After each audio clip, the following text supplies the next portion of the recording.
Britain, Britain, Britain. Big, lovely Britain. You know, more cars are built in Britain than in Belgium. It's the heart of the motorsport industry. Well, it used to be, anyway.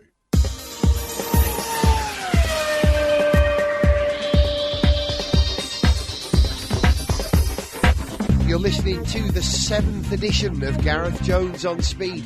Today, fresh from the Autosport show, Zog and I bring news of the Zeros, the Heroes and the Superheroes. That is the car they should have for the next Batman movie, no question. And, you know, and it goes like stink. It's just insanely fast for something that big and heavy.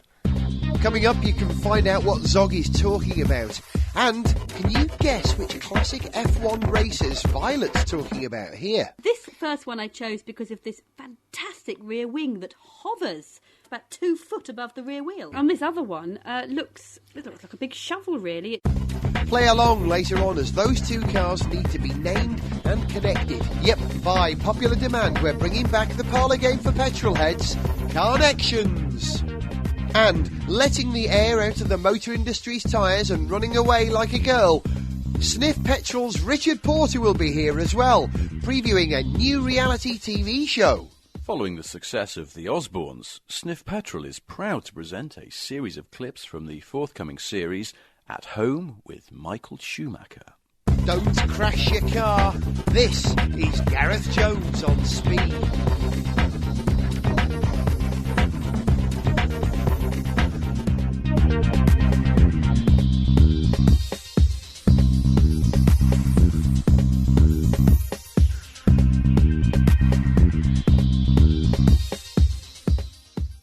Welcome to Gareth Jones on Speed. I am the Gareth Jones, and with me is... The Zog. The Zog, I like that. Zog, how you doing, man? You must be feeling like some kind of... like you've won the championship. Well, I'm feeling pretty good after a little bit of karting last weekend.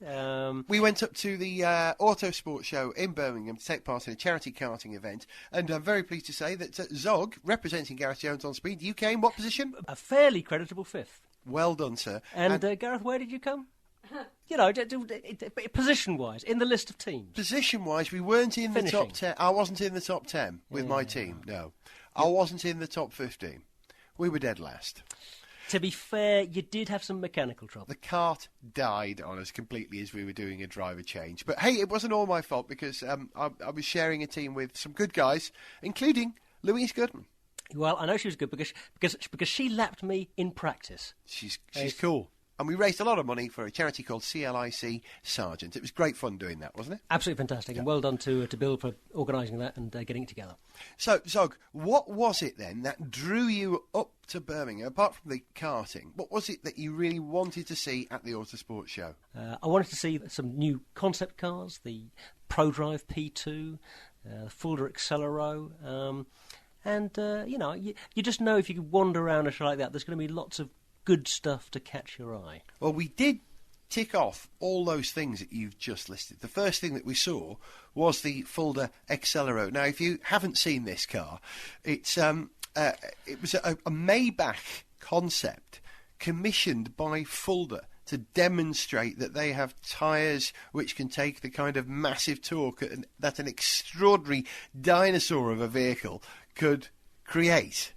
Yeah, I mean, and it's a kind of a fabulously mad vehicle. It's a Batmobile. It's huge, it's long, it's sleek.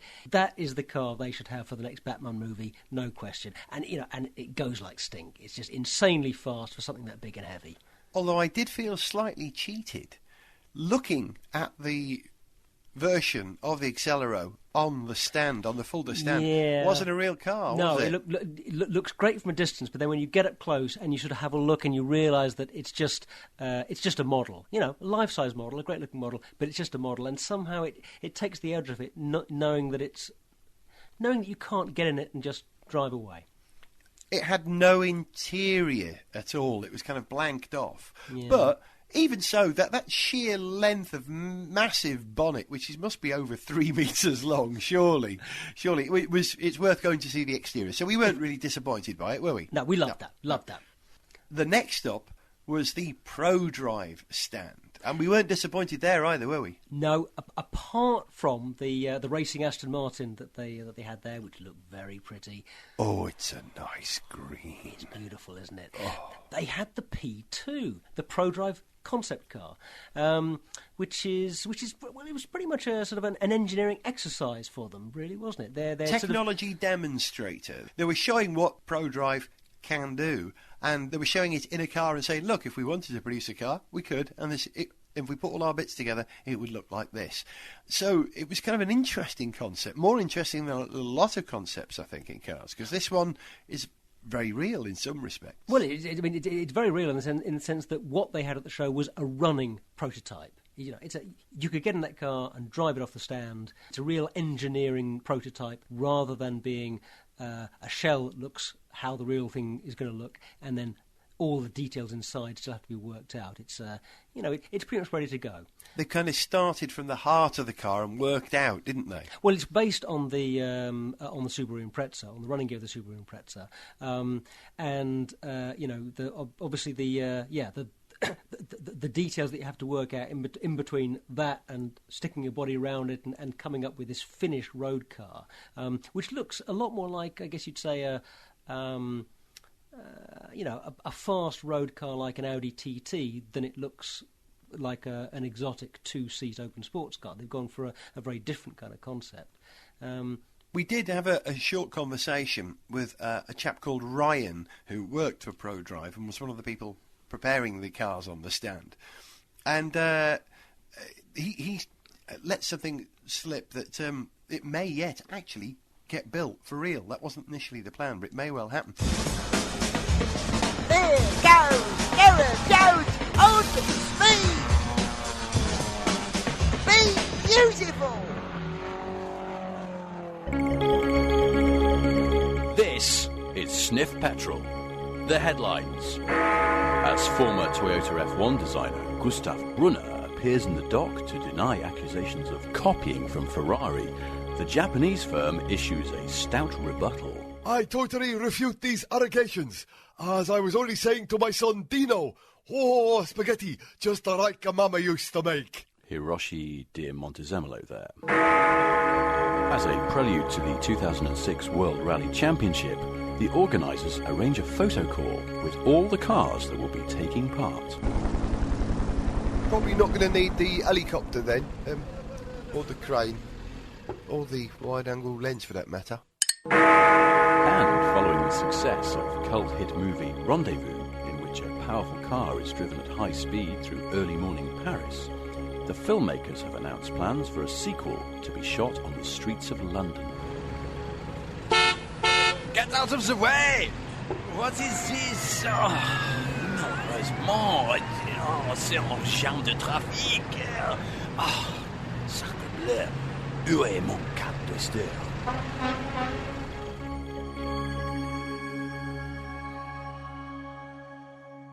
Following the success of the Osbournes, Sniff Petrol is proud to present clips from the forthcoming series At Home with Michael Schumacher.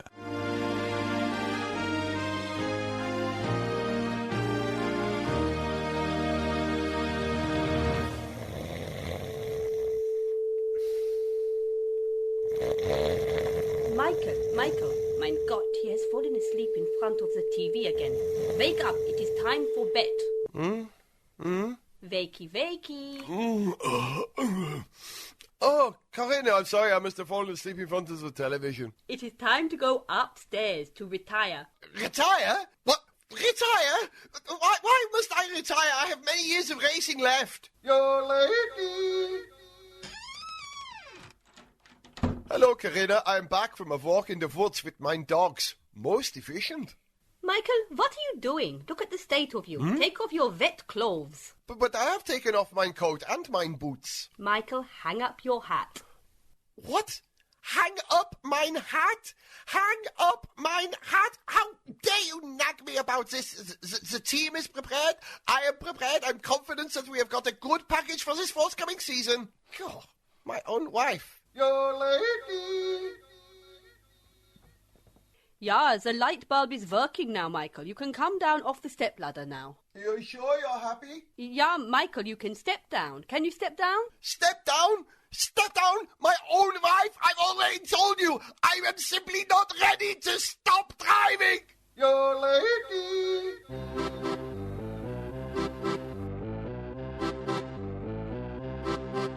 He does like to win, and he's got a big chin, and he drives for Ferrari. He likes a fast car, he wins every day, and his brother is Ralph. Your lady. He's Mike to his fair, but to you as his hair. It's Schumacher. Don't call me Schumi. Don't call me Shumi. Don't call him Shumi. Gareth Jones on speed! So what else did we see at the show that was nice? Oh, we did enjoy the old F1 cars, didn't we? That was a fantastic collection of vintage Formula One cars from from the 1930s right through to the present. And I mean, one of the highlights for me was the Auto Union Type D. Oh.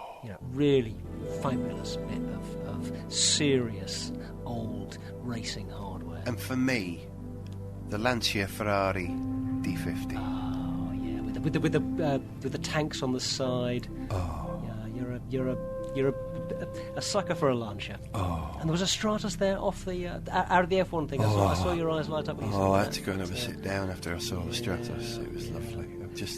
And the Lotuses, the JPS Lotus. Oh, Zog. Beautiful livery. And the high wing on the old Lotus 49 with the high gold wing. leaf Lotus. Oh.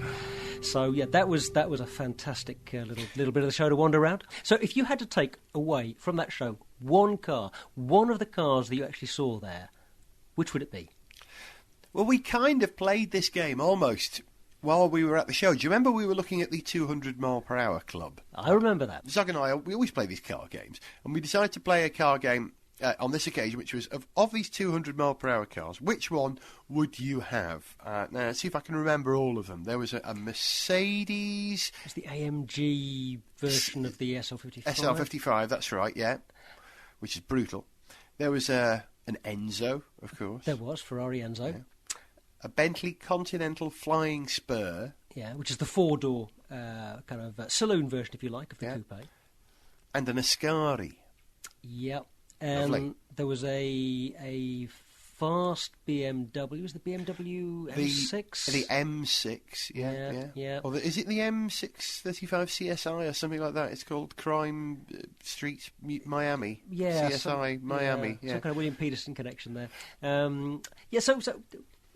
Well, I would choose from that group of cars. And you know what I'd choose? Go on. I'd take the Bentley.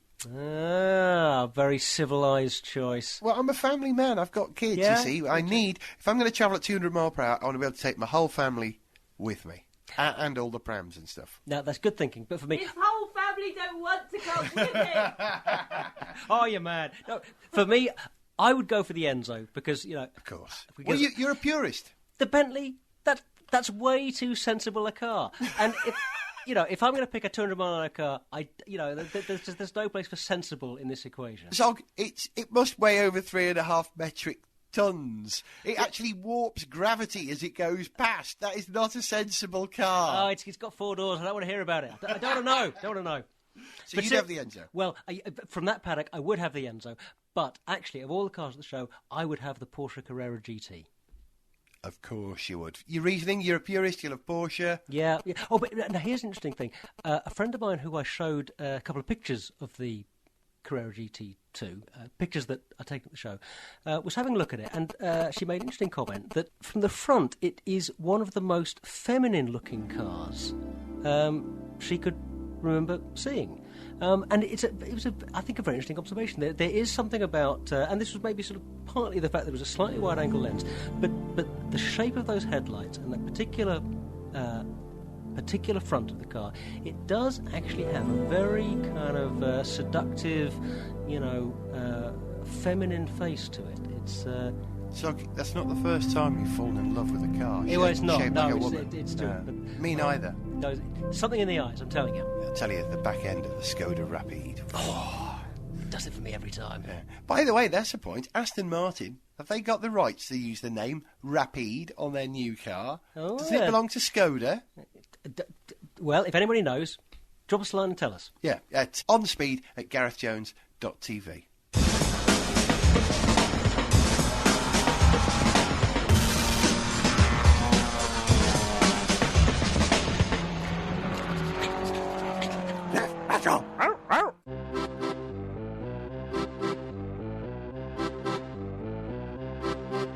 He does like to win, and he's got a big chin, and he drives for Ferrari. He likes a fast car, he wins every day, and his brother is Ralph.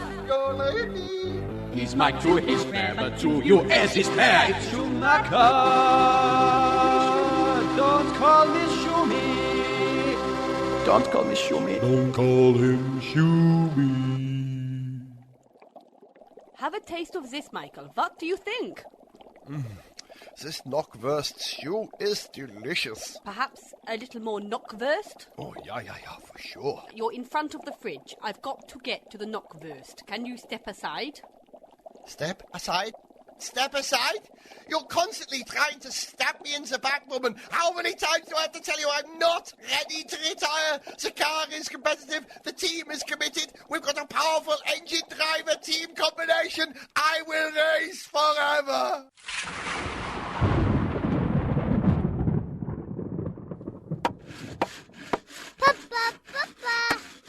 Papa, we are trying to build a wooden go-kart. We are having trouble getting this nail in. So, my children, what do you want me to do? Here's the hammer. Here's the nail. Let's knock it on the head. What did you say? Knock it on the head? Even my own children are trying to stop me now. I will keep on driving. I will win forever. Papa, you're frightening me.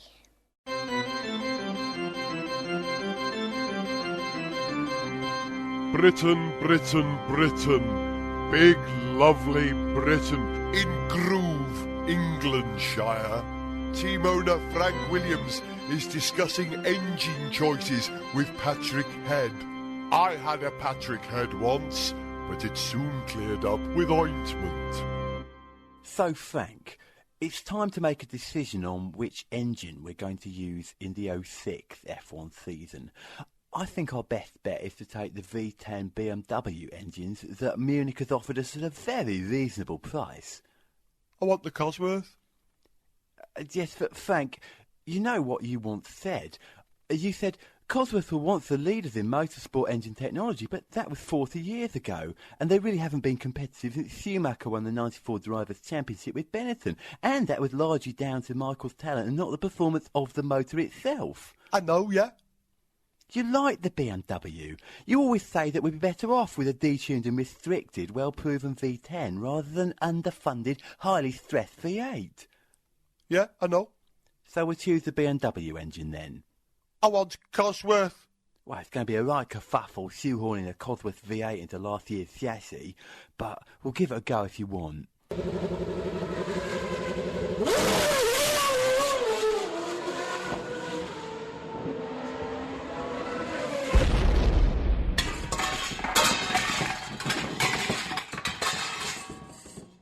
I want BMW. Just time for some late news. As the organisers of the Le Mans 24 Hour announced that this year's endurance race will start 1 hour later to allow for World Cup football, the organisers of the NASCAR Nextel Cup in the United States announced that their race will start 2 hours later to allow for extra inbreeding. Yeehaw! As the Detroit 70s muscle car revival gathers pace with the new Dodge Challenger and Chevrolet Camaro, Ford responds badly with the new Pinto. As Honda merges its Suzuka circuit with its twin-ring Motegi circuit, the FIA expresses concern that each lap will be over 400 kilometres long. Hi.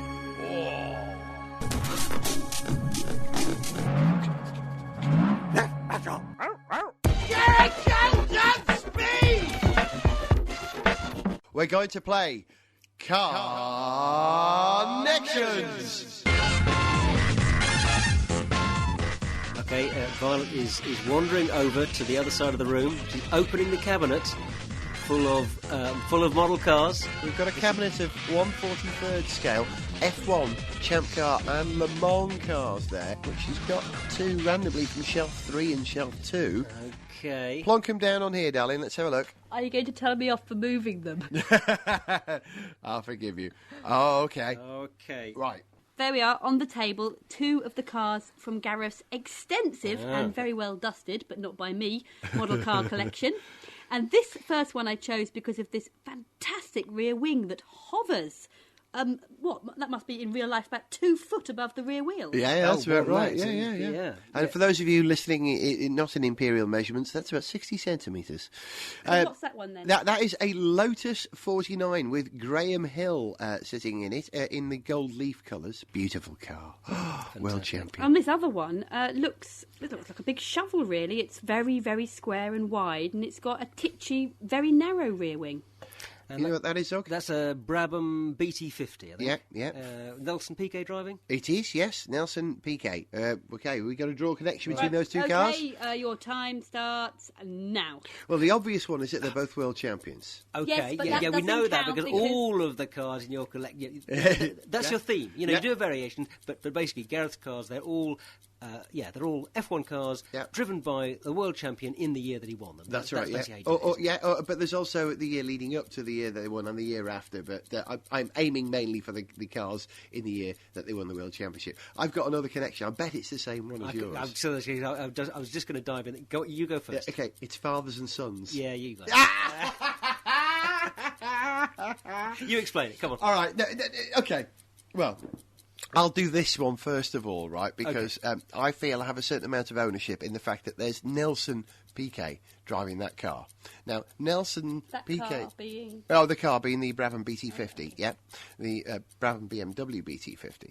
Now, Nelson has a son, also called Nelson Angelo Piquet, or Nelsino, meaning Little Nelson, who's currently one of the top drivers in the A1 GP series and runner-up in the British Formula 3 Championship 2005. So a famous father with a famous son, motor racing driver, right? And the other car, you can do it?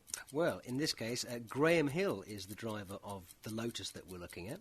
And Graham Hill, world champion, had a son, Damon Hill, who also became world champion. Yeah. And now, that was the first father and son world championship team, wasn't it, those two? I think? Absolutely, yeah. Okay, boys, so you've linked the drivers. Yes. Now link the cars. Oh, you're such a hard taskmaster. Gosh. Okay. Okay. Easy. Got Go it. on. Two manufacturers, world champion winning manufacturers, Lotus that are no longer in the championship.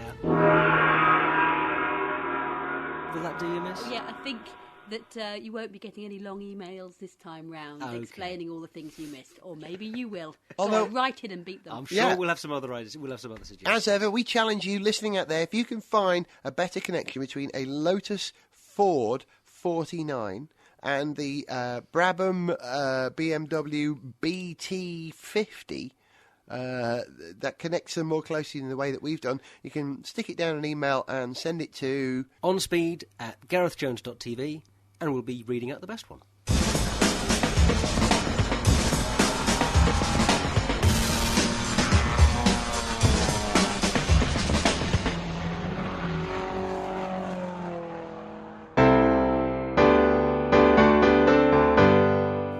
That's it for this episode of Gareth Jones on Speed. Thanks to Violet Berlin and Zog and Richard Porter of Sniff Petrol.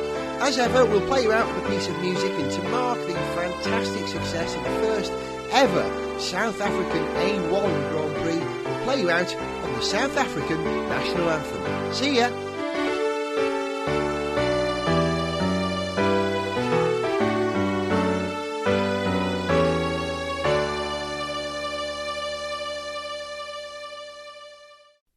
Oh, you know, Heinz Harold, it's been such a long time since you came over to see us. Yeah. I'm so glad to have the opportunity to show you my house, but basically, that's it now. But we do have one more thing. Yeah. This is our jacuzzi. Yeah.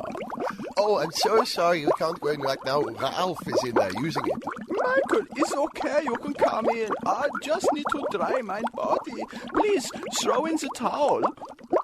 Throw in the towel. Throw in the towel. You, a Schumacher, accusing me, Michael Schumacher, 7 times world champion, the greatest driver ever to walk this earth. I have got hundreds of world championships left. I will race for 1,000 years. Don't call him Schumi. I think we nailed it on that take. Gareth Jones on Speed was a multiple world championship winning production.